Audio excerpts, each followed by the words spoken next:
Exclusive, as Venezuela crisis deepens, U.S. sharpens focus on Colombia rebel threat.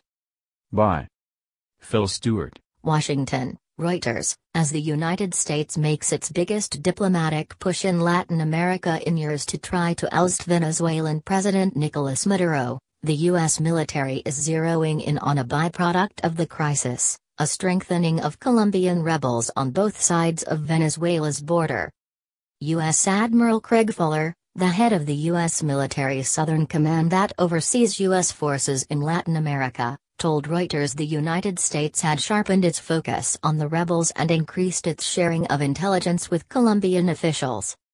U.S. officials see a growing threat from both Colombia's National Liberation Army, ELN, and factions of the Revolutionary Armed Forces of Colombia, FARC, that refused to adhere to a 2016 peace agreement to end 5 decades of civil war. The United States believes the rebels are taking advantage of Venezuela's crisis to expand their reach in that country and the scope of long-standing illegal activities, including drug trafficking.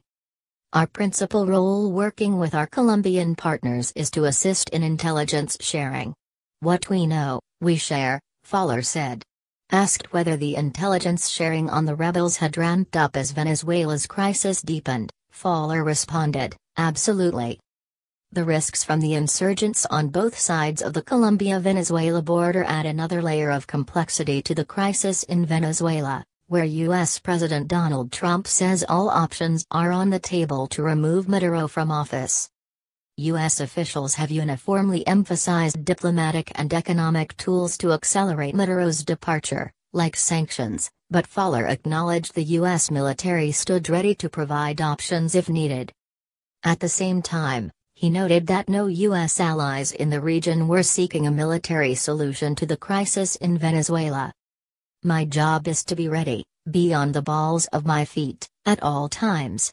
But we've been talking to our partners and no one thinks that a military option is a good idea," Fuller said. Opposition leader Juan Guaido says the May 2018 vote in which Maduro won a second term was a sham and he invoked a constitutional provision on January 23 to assume the interim presidency. Most Western nations including the United States have backed Guaido as head of state. Maduro, a socialist who has denounced Guaido as a U.S. puppet seeking to foment a coup, retains the support of the armed forces and control of state functions. Jeremy McDermott, a Colombia-based expert on the insurgencies and co-founder of the Insight crime think tank, said he believed the Colombian insurgents were operating in Venezuela with at least the blessing of Maduro. "The rebels' aim is to exploit Venezuela's lawlessness for safe haven and for economic gain," he said. But he noted there could be an added benefit for Maduro. If the Americans invade, or if Colombia promotes a military intervention, then they, Maduro's supporters, would be able to call upon an insurgent force with more than 50 years of combat experience, McDermott said. Asked whether the United States had any evidence of communications between Maduro and the guerrilla groups, Fuller said, "I'd rather not discuss the details of the exact connections, but we're watching it very closely."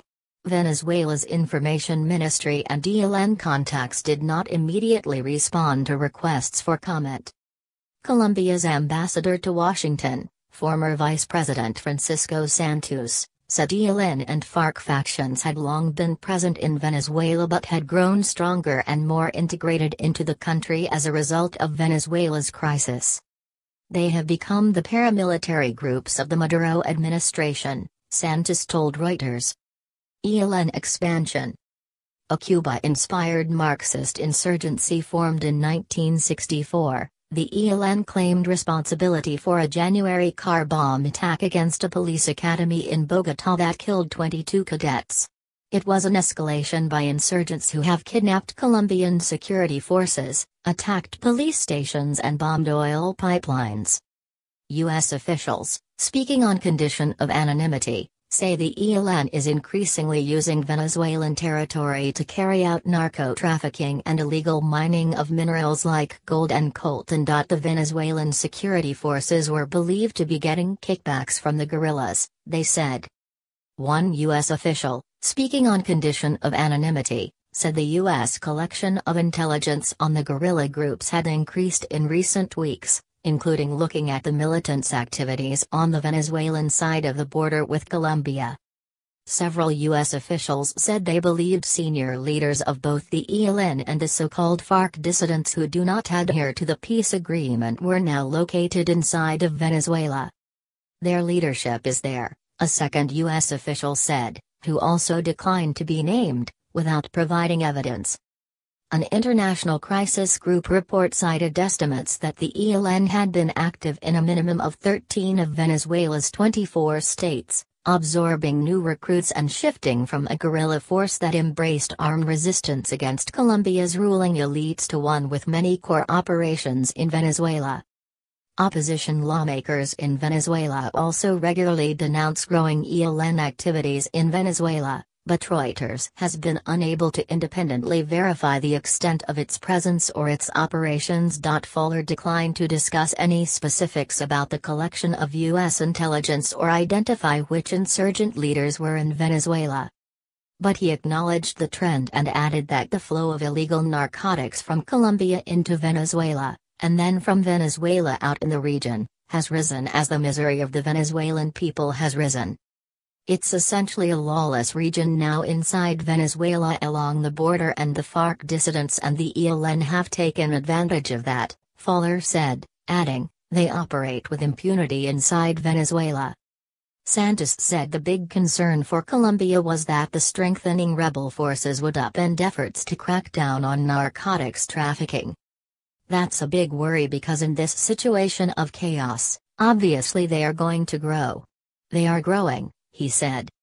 Reporting by Phil Stewart, additional reporting by Brian Ellsworth in Caracas and Helen Murphy in Bogotá, editing by Mary Milliken and Peter Cooney.